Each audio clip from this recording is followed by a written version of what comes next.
Big idea number 7. Message to market match.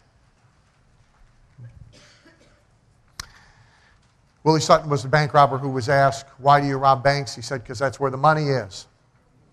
One of my hobbies is collecting the dumbest, stupidest crooks stories.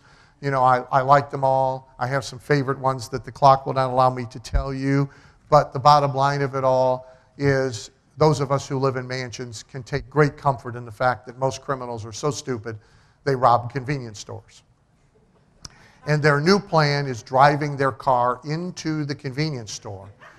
Okay? So their getaway car is now covered with glass and concrete and bricks and smashed beer bottles. See, this is their new plan. Okay? But they rob convenience stores where there's little money to get and a reasonably good chance that the guy has a gun under the counter. A nearby mansion has more stuff laying around with more value than all the money you could get out of the convenience store, and you can rob it when nobody's home. So, don't be dumb about this. Go where the money is. If you're going to go to all the trouble to craft a business, to reposition a business, to make a business interesting, to create compelling messages, to put a marketing system in place, by all means, aim it. Don't just splatter it. Aim it at people who are not particularly price resistant or price sensitive, at people whose buying decisions have to do with other things than price. Aim it.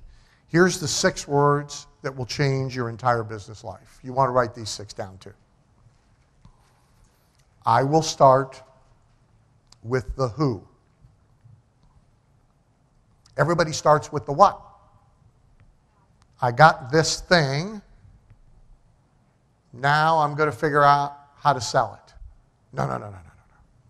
Start with the who. Who is out there with unmet desires, unmet needs, a very flexible wallet, responsiveness, eagerness to buy, a proven history of joining. Who is out there who I can build a thing for, craft a message about it for, and deliver it to? If you change your entire marketing orientation, I will start with the who. Every time you go to do something to promote your business, start with the who and work backwards. You will change everything.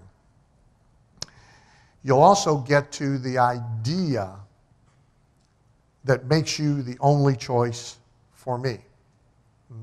That's about niching. We have a saying, there's riches and niches. You move up the hierarchy of money as soon as you move from generalist to specialist.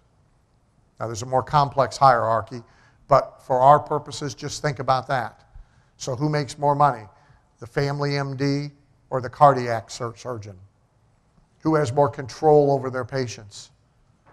Who has more respectful, compliant patients? Who has fewer marketing problems? MDs have to market. You don't see too many cardiac guys marketing.